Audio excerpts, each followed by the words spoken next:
हमनी खातिर कोनो रास्ता बंद ना होखेला। हमनी सीआईडी के लोग रास्ता बनावे नहीं। सर वो लोग कहीं पूर्वी के केमिकल के इंजेक्शन न दे देवे। ना कुछ ना करिए वो लोग, पूर्वी के कुछ ना होगी। कोनो तो बात हमनी मिस करत आनी, कोनो तो बात बा जौन हमनी से छूट रहल बा। बाकी का हो सकेले उ बात। सर वो कपड़ा के टुकड़ा जे हमने के सोबू के हाथ में मिलल रहे। ओकरे रेशा में आटा मिलल रहे हमनी के। हाँ सर, आटा। जब हम अशोक के बारे में लोगन से पूछत रहनी, हाँ, तो वहाँ पे हमने एगो आटा के चक्की देख ले रहे और ओकरे पीछे एगो पुराना बिल्डिंग भी है। तो फिर जरूर वो आदमी जे परेश पे हमला कैलस वो आटा चक्की के आसपास ही रहल होगी। यही से तो ओकरा शर्ट पे आटा आ गई। सर यो तो हो सकेला कि परेश पे हमला करे वाला अशोक ही होके। सर वो कपड़ा के टुकड़ा भी अशोक ही हो सकेला सर। इहो भी हो सकेला कि परेश पे हमला करे वाला और ये अशोक दोनों एक गैंग खातिर काम कर रहे होंगे और वो गैंग आटा चक्की के आसपास ही होगी। सबके सब आटा चक्की के आसपास ही होगी अभिजीत, और पूर्वी के भी वो चक्की के आसपास ही रखल गई होगी।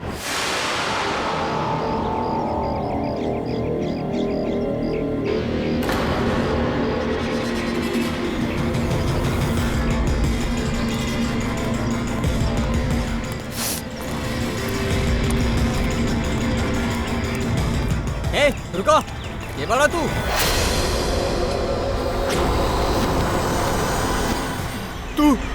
ना ये तू नहीं क्यों सकत ना। ए रुका, अरे यहाँ आके परमिशन नहीं के हुके। वॉचमैन पकड़ाई के। वो देखा भाग रहा।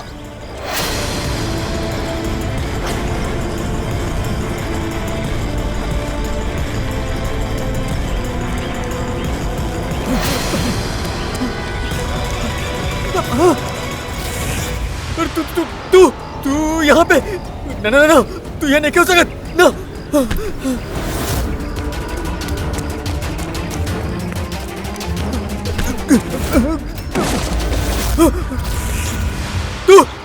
तू हमारे पीछे काहे पड़ल? तू अपने के मार देबा।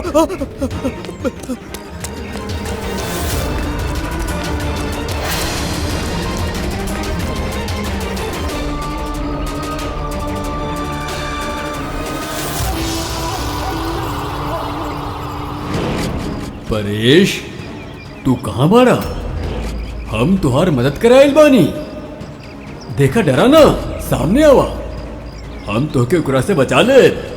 कुछ ना कर पाई तुहार। सामने आवा परेश।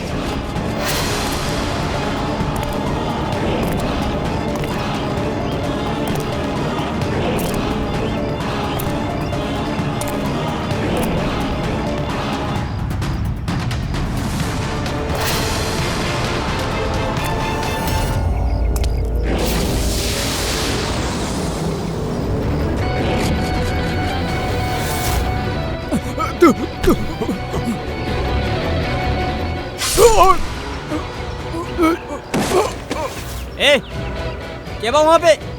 हाँ,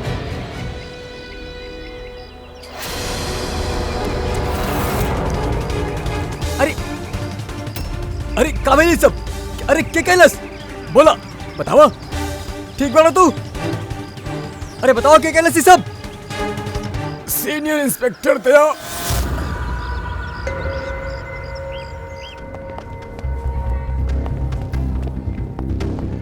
हाँ डॉक्टर साहब, पेशेंट खतरा से बाहर है, बाकी अभी बेहोश है। के बा कुछ पता चलन? हाँ, एकर नाम परेश है, बाकी अभी तक बेहोश है। होश में अला के बाद आप लोग मिल सकेले। ठीक बा डॉक्टर साहब, थैंक यू। वैसे आप हमनी काहे बोलोली? इनका कारण इनकर कहे के बाद के हमला करे वाला आपके ही टीम के। व्हाट? का बकवास करत आनी आप? सीआईडी के काम होखेला आम आदमियन के मुजरमन से बचाइल, हमला करल नहीं खे। समझनी आप? सर सच बकवास ही लगेला, लेकिन ये बकवास नहीं है। काहे कि वो पीड़ित हमरा से खुद कहले बड़े। का कहलो सु? के हमला कैले सोकरा पे बतावा? दया। व्हाट? का बोल कर हल बड़ा तू? हम ओकरा पे हमला कैनी? हाँ, वो हमरा से यही कहले कि आप ही ओकरा पर हमला केले बाड़न और आप ओके जान से मारल चाहत हैं। हम ओकर जान लिहल चाहत रहनी। हाँ सर, हमके लगा था कि आपके दया के अरेस्ट करने भी के चाहिए। हमके हमार काम बतावे के जरूरत नहीं है, समझनी आप? हमरा पता रहल आप अपन कलीग के ही साथ दिया। देखला चोर चोर मौसेरा भाई। ए, ज्यादा जज मत बना, समझला? और तो हर सर्टिफिकेट की जरूरत नहीं है हमनी के। परेश के कैसे जाने ला तू? हम ओकरा के नहीं जाने ला। तब फिर सर ऊ हमरा के कंस्ट्रक्शन साइट पे हमरा मिलल रहे। हमनी के देख के वो ऐसा बिहेव करत रहे जैसे कोई भूत देख ले हो। और फिर एकदम से अंदर भाग गई और थोड़ा देर बाद ओकर चीख हमनी के सुनाई देले। जब हमनी वहाँ पहुँचली तो वो बुरा तरीके से जख्मी हालत में पड़ल रहा। अब सर वो वही हालत में हमनी के बतैले कि उनका पे हमला दया कैले बड़े। हम एक समय पे दोनों जगह नहीं हो सकत। हम सवेरे से ब्यूरो में रहनी, तसल्ली खातिर तू सीसीटीवी फुटेज देख सकेला, समझला? फिर वो आपके नाम काहे लेला? एगो काम करी, आप जाइए यहाँ से, जाइए, बहुत बोल ले। थैंक यू वेरी मच डॉक्टर साहब। समझ में नहीं क्या आ रहा दया कि जब तू ब्यूरो में ही रहा तब फिर परेश ऐसन काहे कहलस कि दया ही ओकरा पे हमला कैलस। एगो बात बता, जब आप लोग यहाँ पे परेश के जख्मी हालत में देखले रहल तो ओकरे साथ में केहू रहल या केहू के आवत जात देखले होगा? ना साहब, वो अकेले ही रहे। बाकी सर वो इंस्पेक्टर दया के पता है, वो दया के नाम बोला। हमनी यहाँ वो जाने आयल बानी जौनू ना बोला, समझ लिया? और दया ऐसा ना कर सकेला। सर आप इतना यकीन से कैसे कह सकेले कि दया सर ऐसा कुछ ना कर सकेले? जे आदमी अपन जान दाव पे लगा के दूसरा के जान बचावत होके वो केहू के खून ना कर सकेला। खुद से ज्यादा हमके दया पे भरोसा है, समझला?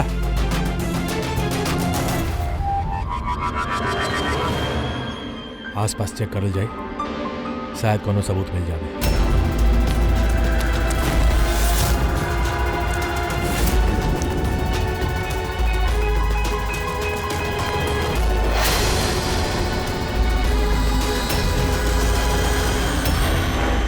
सर? हाँ सरी, ये देखी।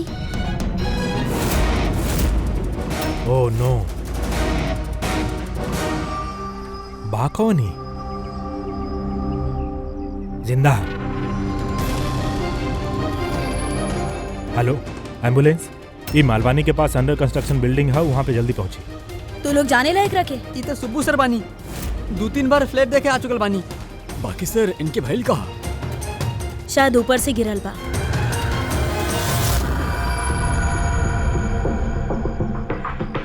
ऊपर से गिरल बा या फिर गिरावल गई बा? पेशेंट की कंडीशन स्टेबल है, बहुत जल्द ही होश में आ जाएगी। गुड। दया का हो गई लेकिन ऐसे काहे देखा ताड़ा? तो जाने लायक रखे। सर अभिजीत तू यहाँ का करता रहा? जवन अंडर कंस्ट्रक्शन बिल्डिंग है, ये परेश पे हमला भइल बा, वहाँ पे हमके एगो और आदमी जख्मी हालत में मिलल। हाँ? और एक आदमी के बाबू? वॉचमैन बतावत रहा, ओकर नाम सुब्बू है। वहाँ पे 2-3 बार आयल रहे मकान देखे खातिर। ओकरा हाथ में से सरी कपड़ा के टुकड़ा मिलल है। अच्छा, छोड़ दो हमके, हमके मत मारा। छोड़ दो हमके, मत मारा हमके, छोड़ दो हमके। परेश, परेश, हम एसीपी प्रद्युम्न सीआईडी से, घबरा मत, तो के केहू कुछ न करी, हमनी तोहरे साथ बानी। दया, दया तू, दया छोड़ दो, हमरा के छोड़ दो। अरे पर दया तोहरा सामने खड़ा बा, हम एसीपी प्रद्युम्न बानी। दया छोड़ दो, हमरा के छोड़ दो। परेश, दया, दया तू जा, दया तू का चाहता हमरा से? दया छोड़ दो हमरा के। परेश का बात करत ताड़ा? दया छोड़ दो हमरा के, मत मारो दया। परेश हम दया ना अभिजीत है। दया, दया जा यहाँ से, दया। अरे दया इधर है।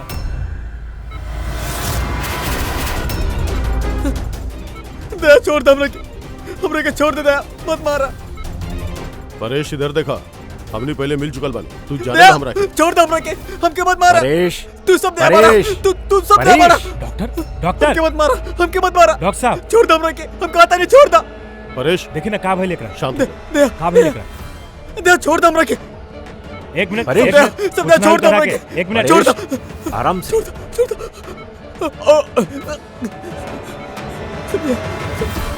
सब दया, छोड़ दो। तू सब दया बाड़े, तू सब दया।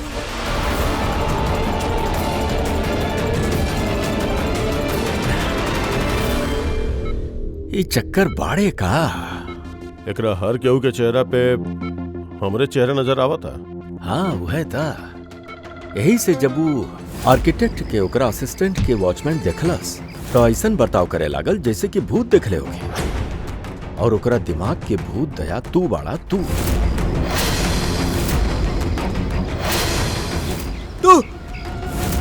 और यही से ओकरा के लागेला कि तू ओकरा पर हमला करेला, काहे कि हमलावर में भी हूँ तोहरा के ही देख रहा होगी। हमरा समझ में ये बात नहीं ख्याल रहल सर कि हमरे चेहरा का है। दया तू कहत रहला ना एके तू पहले से जानेला, कैसे? सर लगभग 15 साल पहले हम ही एकरा गिरफ्तार कर रहनी सर, और 2 साल पहले ही जेल से छूट गई। और पिछला 2 साल में अलग अलग केस में हम एकरा 2 बार अरेस्ट कैले बानी सर। अभिजीत ये परेश पुराना मेहमान बा दया के। परेश पे हमला कैलस के और का है?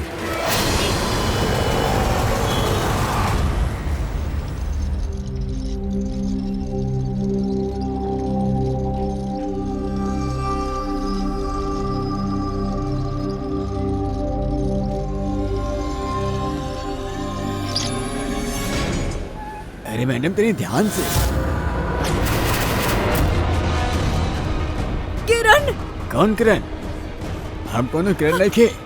आगे बताइए। अरे क्या करत हो मैडम? क्या करत हो आप? आगे बताइए। हो रहा पीछे मैडम।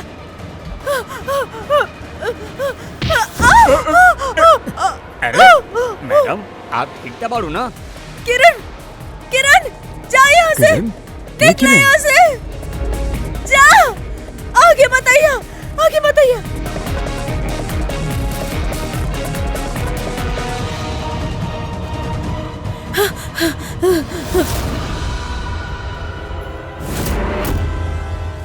का सुबह कैसन तबीयत बात वहार? सर पैर की हड्डी टूट गई है और बाकी यहाँ तनी बहुत चोट लागल है। वैसे एगो बात बतावा, का भइल का रहे वो दिन? हाँ वो आदमी सीढ़ी से भागत रहे जब हम उससे टकराई नहीं, और जब हम ओकरा हाथ में चाकू देखनी तब हम शोर मचैनी और ओके पकड़े की कोशिश कैनी। बाकी तब वो हमके धक्का दे देले और हम नीचे गिर गई नहीं। ओकरे बाद सर कुछ याद नहीं किए। सुबू तोहरा हाथ से हमनी के उ जौन एगो कपड़ा के टुकड़ा मिलल रहे ना, लाल कलर के चौकड़ी के, का उहे आदमी के शर्ट के टुकड़ा रहल? जी सर, शर्ट पहनले रहलू और हाथापाई के दौरान शायद वो हमरा हाथ में आ गए रहे। अच्छा ये बतावा वो आदमी के चेहरा देख ले रहा? सब कुछ इतना जल्दी में भइल के कुछ याद नहीं किए। ठीक बा, अब तू जा, अगर जरूरत पड़ल तो हमनी तुमसे फिर मिलल जाए। ठीक बा? जी सर, थैंक यू सर। जा।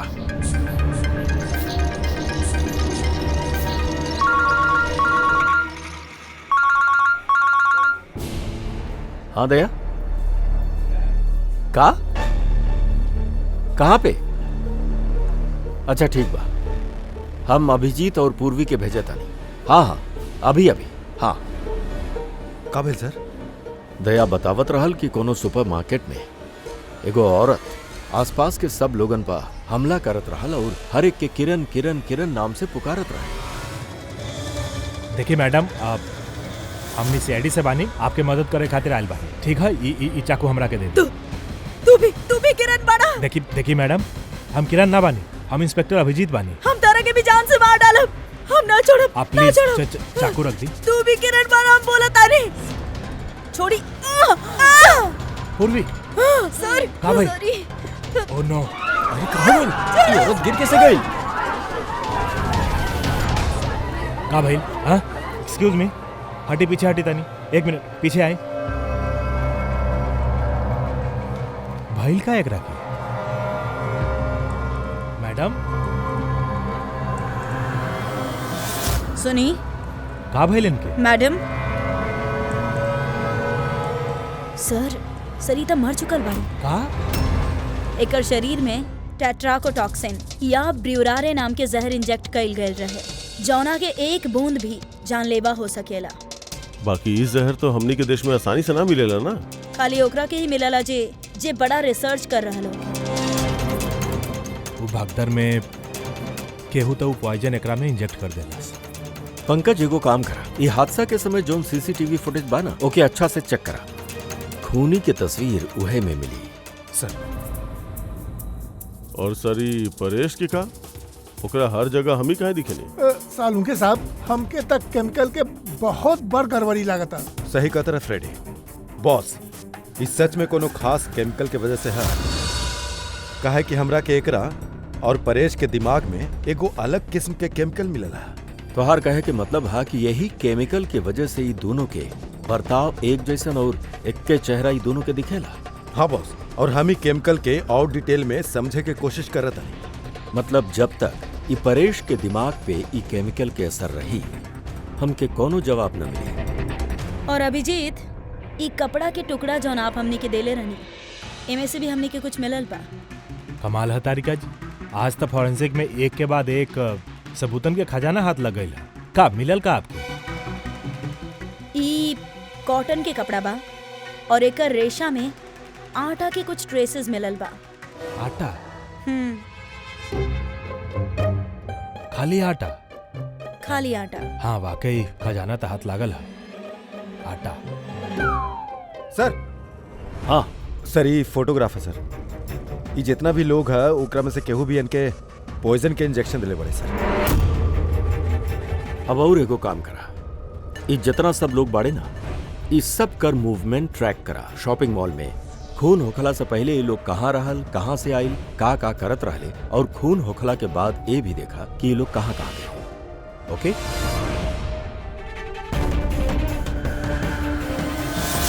सर हम ये औरत के बैकग्राउंड चेक कईनी।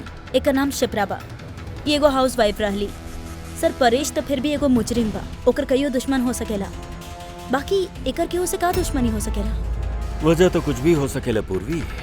बाकी एक बात कॉमन बा, शिप्रा और परेश के बीच में वो दोनों के ब्रेन में वह केमिकल मिलल बा।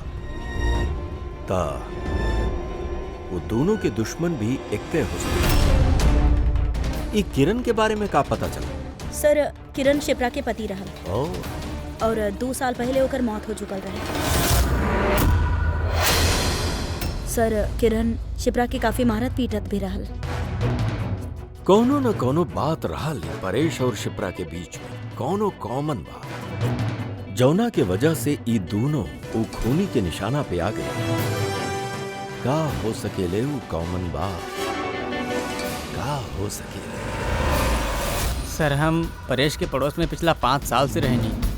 बाकी अजीब बात बा सर, ना कि हम कबो देखनी और न कबो मुलाकात भई।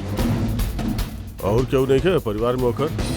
सर ओकर पिताजी रहले, जिनकर मौत तब हो गई रहे जब वो जेल में रहल, और केहू नहीं की। सर शिप्रा के हस्बैंड बहुत स्ट्रिक्ट रहल। वो उसे मिलल था दूर कि उसे बात भी कई अलाउ ना करत रहल। इनफैक्ट वो तो ओकरा मारत पीटत भी रहल। सर ओकर हस्बैंड के डेथ के बाद ना हम बहुत कोशिश करी कि हम ओकरा से बात करी, पूछी, बाकी वो इंटरेस्ट ही ना दिखैली। अच्छा ओकर कोनो करीबी दोस्त, कोनो रिश्तेदार नहीं के रहल का? सर हमके नहीं खे लागत कि क्यों होगी। अच्छा शिप्रा और परेश दोनों के जिंदगी में एक बात कॉमन था, दोनों जिंदगी में अकेले रहले, न कोनो दोस्त न कोनो रिश्तेदार। सर दोनों में एक चीज कॉमन बा। का? सर हमनी परेश और शिप्रा के कंप्यूटर चेक कईनी तो उनकर कंप्यूटर हिस्ट्री से पता चलल कि दोनों ही ऑनलाइन सपोर्ट ग्रुप ज्वाइन कैले रहल। अच्छा ऑनलाइन सपोर्ट ग्रुप मतलब? सर ई ग्रुप से जौन डिप्रेशन, लोनलीनेस, ड्रग एडिक्शन और अल्कोहलिज्म में फंसल रहले उनकर काउंसलिंग करेला और उनकर मदद करेला। सर शिप्रा 2 हफ्ता पहले ही ग्रुप ज्वाइन कैले रहली जे शादीशुदा जिंदगी में परेशान लोगन के मदद करेला। और परेश अपन अकेलापन से निकले खातिर पिछला महीना ही ऐसा ग्रुप ज्वाइन कैले रहल। अजीब इत्तेफाक है, दोनों ऑनलाइन ग्रुप ज्वाइन कैले और दोनों के एक तरह के परेशानी हो गई। कुछ पता चलल ई ग्रुप के बारे में? सर हमने के साइबर एक्सपर्ट राज ई ग्रुप के ट्रेस करे के कोशिश कर रहल बा। जल्दी ये कुछ पता चल जाए। सर हाँ सर शिप्रा के खून यह आदमी कैले है सर। जौन समय ओकर खून भइल रहे उस समय जितना भी लोग मौजूद रहल उनमें सबसे ज्यादा यही अजीब है सर। सर जौन वक्त अभिजीत सर और पूर्वी सुपरमार्केट पहुंचल रहे उहे वक्त ये आदमी वहां पहुंचल सर और भीड़ में घुस गए और जब शिप्रा के मौत भइल तो फटाफट वहां से भाग गए। फ्रेडी एगो काम करा, हमनी के डेटाबेस चेक करा, शायद एकरा बारे में कुछ पता चले, कोनो लीड मिल जाए। एकर मतलब है सर, ई खूनी सुपरमार्केट में कुछ खरीदे ना बल्कि शिप्रा के मारे खातिर आइल रहे।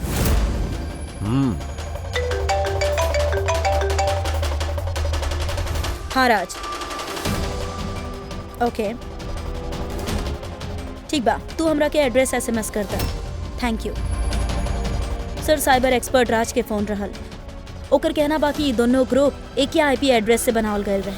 ओह, एक के कंप्यूटर से? हाँ सर। IP के एड्रेस मिलल? हाँ सर, अंधेरी में एगो प्रिंटिंग शॉप बा, ये दोनों ग्रुप्स वहीं से बनावल गए रहे। बस तो फिर अभिजीत, तू और पूर्वी जा वहां पे और देखा के बा ई सब के पीछे और ओकर का कनेक्शन बा। सर का सोचा तड़ा दया? सर ना पंकज भी बतौलस कि वो खूनी शिप्रा के मारे के इरादा से ही आयल रहे। तो फिर सर ओकरा पता कैसे चलल कि शिप्रा वहाँ सुपरमार्केट में बिया और वो लोगन पे हमला कर रहल बिया? वो शिप्रा के फॉलो करल होगी सर। अगर फॉलो करत रहे तब अभिजीत और पूर्वी के बाद सुपरमार्केट में पहुंचे से पहले वो मार के निकल जाए, बाद में ना मारा तो करा के। अभिजीत के सुपरमार्केट में पहुंचे में 20 मिनट लागल और खूनी के भी वहां पहुंचे में 20 मिनट लागल। तय कर मतलब बा कि दोनों के खबर एक के वक्त में पहुंचल रहा। सर कहीं ऐसा तो नहीं कि इंफॉर्मेशन खूनी के हमनी से गई होके? हमनी के यहाँ से इंफॉर्मेशन? हाँ हो सकेला। दया कहीं ऐसा तो ना कि जब हमनी परेश के देखे गए रहनी हॉस्पिटल में, वो वक्त खूनी वहां पे मौजूद रहा और हमार बात सुन ले होगी। खूनी हॉस्पिटल में करत का रहे? दया, परेश पहले तो खूनी के हाथ से बच गए रहे। हो सकेला खूनी आपन अधूरा काम पूरा करे हॉस्पिटल आयल होगे, परेश के खत्म करे चाहत रहलू, यही खातिर।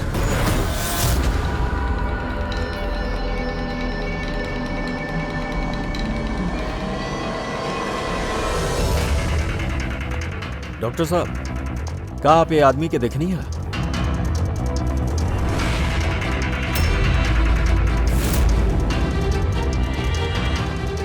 भाई साहब, ये आदमी की जरा देखी, ये हॉस्पिटल में कहीं देखले बड़ा एक रखे? हाँ हाँ, एक हम देखले बानी।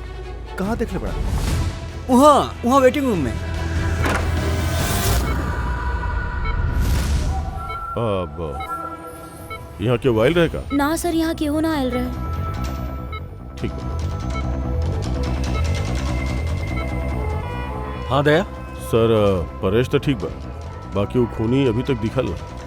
कहीं तो छिप के बैठल बा दया, सही वक्त के इंतजार कर रहा बा। सर हाँ, वेटिंग रूम में भी चेक कहीं नहीं सर, वहाँ भी नहीं किया। बात ऐजा ही दया, बाकी कहाँ कहाँ छिप के बैठल बाई?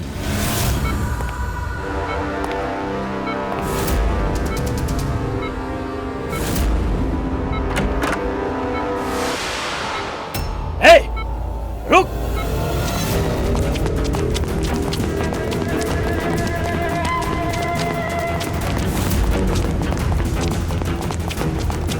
हटाओ!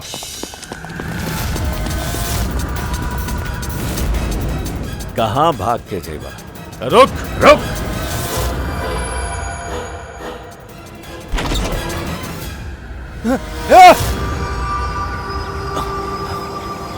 माय गॉड! हाँ भाई, का मिलल? सर ये दोनों साइड डिलीट करल जा चुकल है, अब वो ऑपरेशनल नहीं खे। मतलब अपराधी सबूत मिटा देलस? जी सर। बाकी सर कुछ इंटरेस्टिंग चीज हमरा हाथ लागल है। का? ये देखिए सर, यह IP एड्रेस से, यही कंप्यूटर से वही तरह के 6 गो और ऑनलाइन सपोर्ट ग्रुप बनावल गई है। त लोगन के फंसावे खातिर ऐसन कई ग्रुप बनावल गइल है। एकदम सर। बाकी ग्रुप डिटेल हम चेक कर लेता नहीं। मतलब सर, परेश और शिप्रा के अलावा और भी कई लोग बाड़े जिनका ये लोग फंसेले बाड़े। बाकी सर, मकसद का हो सकेला ए तरह से साइट बना के लोगन के टारगेट करे के? उहे केमिकल से रिलेटेड कुछ हो। ये कुछ मिलल रजिस्टर में? हाँ सर पिछला 3 महीना में 85 लोग कंप्यूटर यूज कैले बाड़े। सबके डिटेल चेक करे के पड़ी। ठीक है सर ये देखी 6 में से 5 ग्रुप डिलीट करल जा चुकल बा। बाकी अभी एक सपोर्ट ग्रुप एक्टिव है और अभी केहू करा के ऑपरेट कर रहा है। Enhancing the life of lonely पीपल,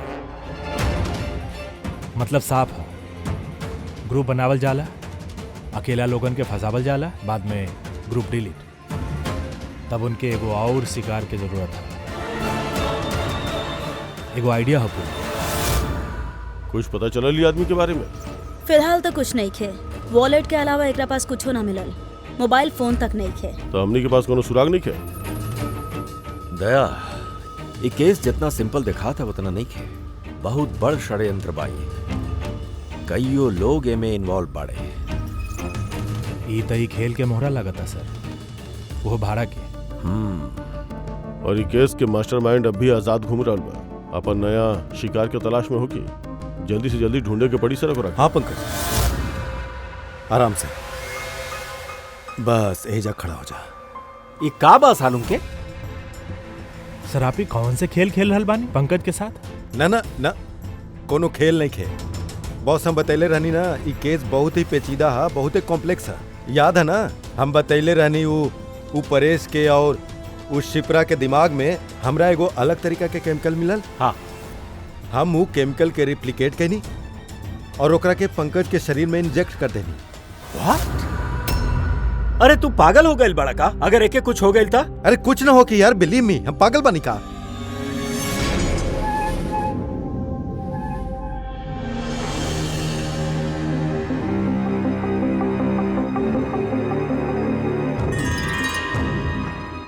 पंकज, अब आँख खोला और देखा तारा सामने के खड़ा है।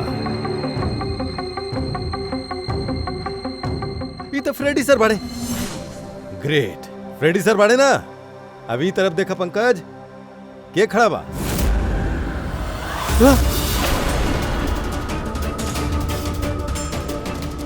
ये कैसे हो सकेला? ये इधर फ्रेडी सर, यहाँ भी फ्रेडी सर। मतलब सालूम के ये परेश और शिप्रा के संगे यह होत रहा?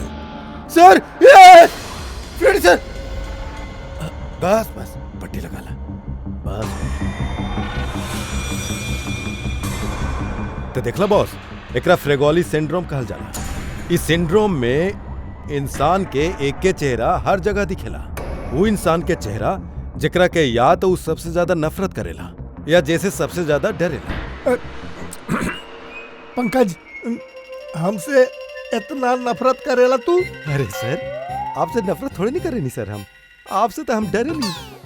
पंकज के हम केमिकल के बस थोड़ा सा डोज दिले बानी, यही से एकरा पे वैसन असर न भइल जैसन शिप्रा और परेश पे भइल रहे। परेश और शिप्रा की तो इतना हैवी डोज दिहल गए रहे कि उनकर दिमाग पे गहरा असर भइल और साइकोसिस लेवल तक पहुंच गए। ऐसे दोनों ऐसे रिएक्ट करत रहे जैसे सामने भूत दिख गए होके।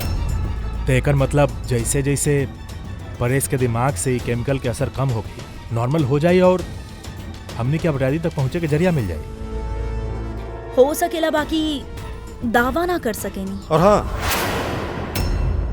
हम यो भी ना कह सकेनी कि केमिकल के असर कितना दिन में खत्म होगी।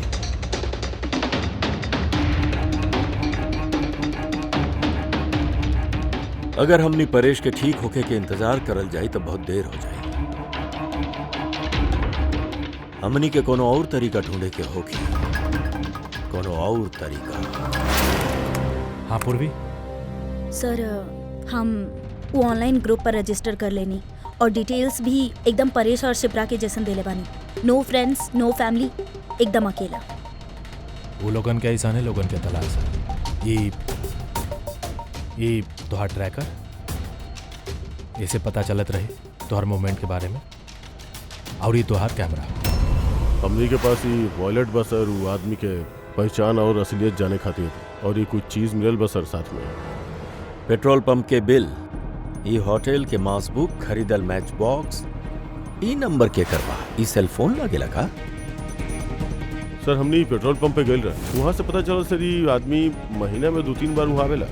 और सीसीटीवी फुटेज में हमने देखनी कि वो अपन बाइक पे हर बार अलग अलग नंबर प्लेट लगा के आवेला। अच्छा, हाँ, और पेमेंट कैश में करेला। और सर ये मैच बॉक्स जॉन से होटल के है, वहाँ पे भी हमने पूछताछ कैनी। वो आदमी महीना में 5-6 बार खाना खाए आवेला और पेमेंट भी कैश ही करेला। सर ये नंबर के बारे में आप पूछत रहली सर, ये बार में एगो लड़की भी है जो काम करेला ओकर बा। वो कहत रहली कि वो आदमी के नाम अशोक है और 1-2 बार उनसे बात भइल बा, फिर वो गायब हो गए सर। मतलब हमनी के पास ही अशोक के बारे में खाली इतने इन्फॉर्मेशन बा। एगो काम करल जाओ, ई सब जे लोकेशन बा ना, पेट्रोल पंप और बार, ई होटल देखल जाए कहाँ कहाँ पे बाई। तनी मैप दिखाओ।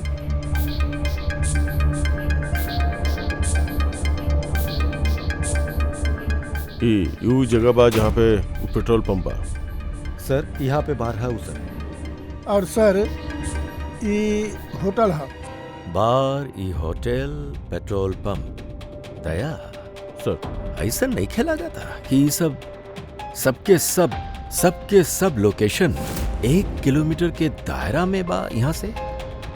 हो सकेला सर ओकर घर या ऑफिस इस जगह के आसपास ही कहीं होके। आई एम रेडी सर। जी सर। हाँ, सर हम रेडी बानी।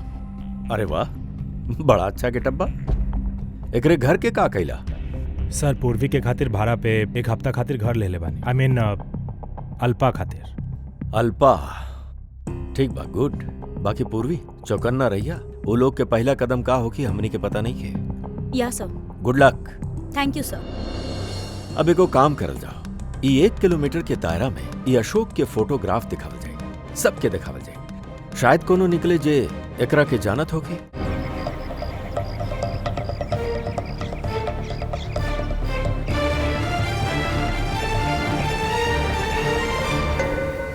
पूर्वी हाँ सर। चौकन्ना रहिया। सर यहाँ पे तो सब ठीक बा।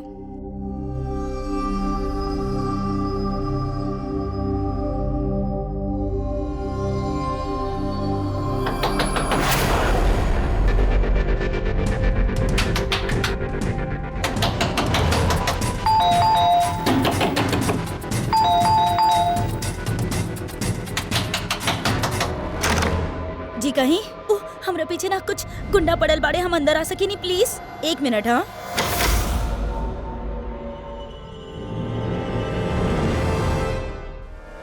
आवा जल्दी आवा।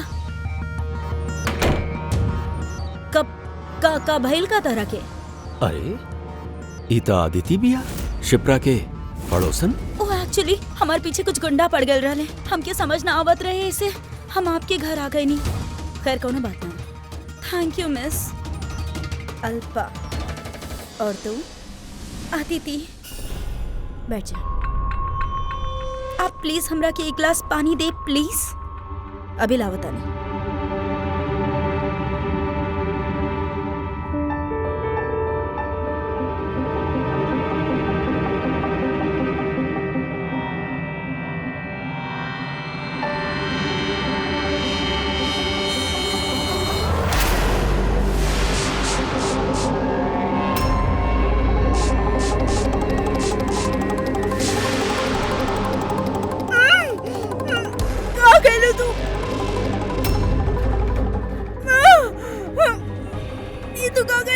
टेंशन मतलब कुछ ऐसा ना कहनी, ज्यादा दर्द ना दे तरह के।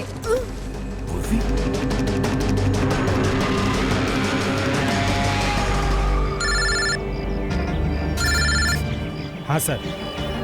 कहा? सिपरा के पड़ोसन अदिति?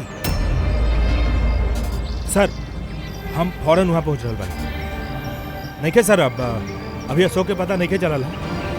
यस सर। सब कुछ प्लान के मुताबिक ही तो चल रहा बा। अब देखा तानी अदिति पूर्वी के कहाँ लेके जा रहा बिया। अरे ई का ट्रैकर यही जगह पे है? मूवी नहीं क्या हो रहा?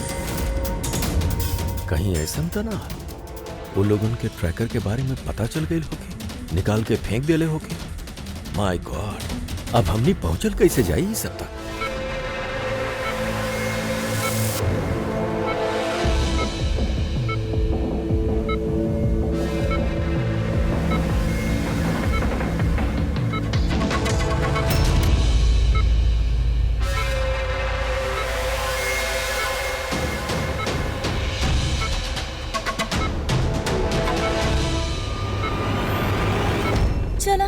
तो हर दवा के वक्त हो गइल बा। अब अच्छा बच्चा की तरह दवा ला और तू एकदम टेंशन मत ले हा। तरह के ज्यादा दर्द ना दे। के बाड़ू तू छोड़ा हमरा के चिंता मत करा, हम तरह के दर्द ना दे। छोड़ा हमरा के।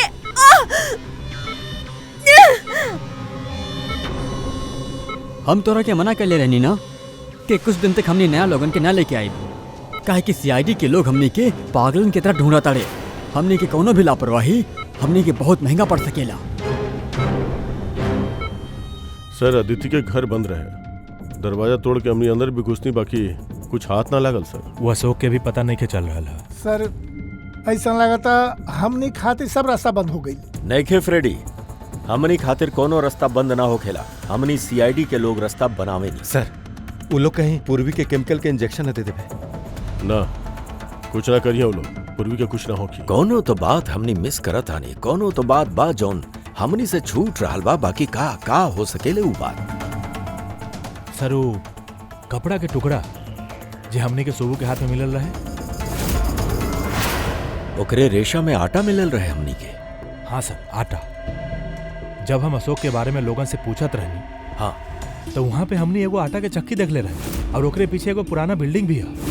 तो फिर जरूर वो आदमी जे परेश पे हमला कैलस वो आटा चक्की के आसपास ही रहल होगी, यही से तो ओकरा शर्ट पे आटा आ गइल। सर यो तो हो सकेला कि परेश पे हमला करे वाला अशोक ही होके। सर वो कपड़ा के टुकड़ा भी अशोक ही हो सकेला सर।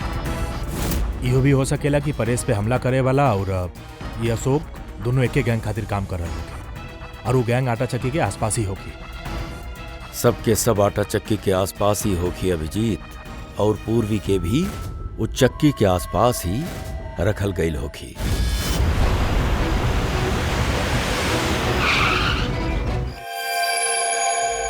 केहू अपन जगह से ना हिली, केहू भी ना।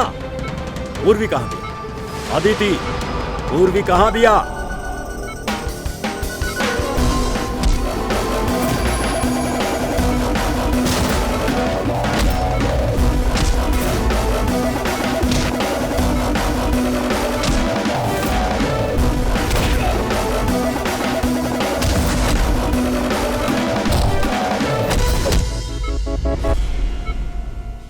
सब नर्सेज और डॉक्टर्स इधर आ जा। चला तू भी, जल्दी जल्दी।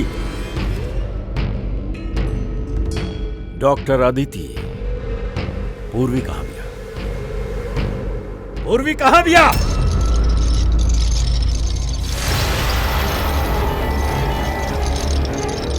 तोहार पूर्वी हमरा पास भी आए सीपी। सुप्पू तू? हाँ, हम जेके तू लोग यहाँ वहाँ खोजत रहल ना, उ तो लोगन के साथ ही रहल। हमके देख के अफसोस तो हो ही रहल हो कि ना। हमके पता रहल सीआईडी कोनो भी काम अधूरा ना छोड़ी, ऐसे हम अपन हर कदम फूंक फूंक के रखत रहेंगे। बाकी ई अदिति की बेवकूफ़ी की वजह से सब गड़बड़ हो गई और हमके फंसावे खातिर तू अपन ई ऑफिसर के हमरा पास भेज देले। बाकी अभी हमरा जाल में फंस चुकल बिया और हमके यही यहाँ से बाहर निकाली। तोरा के का लगा था? पूर्वी की आड़ लेके तू हमी से बच जाइबा? ना, लागत नहीं के ऐसा नहीं होई। अगर तू लोग अपनी बहादुर ऑफिसर के जिंदा देखे के चाहता रहे तो हमके यहाँ से जाए दा, ना तो हम ही केमिकल एकरा अंदर इंजेक्ट कर देब और ओकरा बाद का होई तू सब लोग जाना तारे। बाकी ये सब तू काहे करता? हाँ, अपना बेटा रवि खातिर। आपन बेटा खातिर? हाँ, हमार बेटा के पार्किंसन नाम की बीमारी बा। हम अपन केमिकल से वो बीमारी के इलाज ढूंढ रहा बानी और हम जोन फार्मा में काम करेनी वो हमके इंसान पे ट्राई करे ना देली। यही खातिर तू अपन तरीका से लोगन के फंसा के उन पे एक्सपेरिमेंट करे शुरू कर देलस। अगर हम ऐसे ना करब ता हम सही इलाज तक ना पहुंच पाइब। कैसे पता चली हमरा के कि ई केमिकल्स के इंसानन पे का रिएक्शन होखेला? और यही से तू सपोर्ट ग्रुप में ऐसा लोगन के टारगेट करत रहला जे अकेले रहत रहले, ताकि अगर वो गायब भी हो जाए तो केहू के भनक ना लगे और तू उनकरा पे अपन एक्सपेरिमेंट आराम से करत रहा है। अकेलापन से जूझ रहा परेश के हम अपन सपोर्ट ग्रुप के जरिया से फंसैनी और ओकरा पे एक्सपेरिमेंट शुरू करी। बाकी इस सबके गलती की वजह से वहां से भाग निकले और तू लोगन के हाथ लग गई ना तो हमार प्लान कबो फेल ना होगा। तबे तो ओकरा जान के पीछे पड़ल रही। हम तो ओके अंडर कंस्ट्रक्शन बिल्डिंग में ही मार देती। बाकी वो आर्किटेक्ट बीच में आ गई। वहाँ तू भी तो जख्मी हालत में मिलल रहे। ई का चक्कर है? परेश के जैसे ही हम चाकू मरनी हमरा के लोगन की आवाज आई और हम वहां से भागे चाहिए और हड़बड़ी में तोहार पैर फिसल गईला और तू सीधा नीचे गिर गईला। हम तो वहां से भी भाग जाती। बाकी हमार टूट गए पैर की वजह से हम भाग ना पाई। और यही खातिर तू विक्टिम होखला के ढोंग कइला ताकि तू सेफ भी रहा और केहू के तोरा पे शक भी ना हो। और तबे तू लोगन की नजर हमरा पे पड़ल। और शिप्रा के का ओके तो तू किडनैप ना कैले रहला। वो तो सुपरमार्केट में घूमत रही। सपोर्ट ग्रुप में से अदिति शिप्रा के चुनलस और हमने डिसाइड करनी कि हमने ओके किडनैप ना करल जाए और चुपचाप ही ड्रग देत रह जाए। खिलाड़ी तो तू शातिर बाड़ा, बाकी तनी कच्चा बाड़ा ना ता हमनी खातिर सबूत ना छोड़ता तू। याद बना तो हारू शर्ट ओकर एगो टुकड़ा कपड़ा के टुकड़ा ओपे जौन आटा लागल रहे ना, बस वही के जरिए से हमनी तोहरा तक पहुंच गए।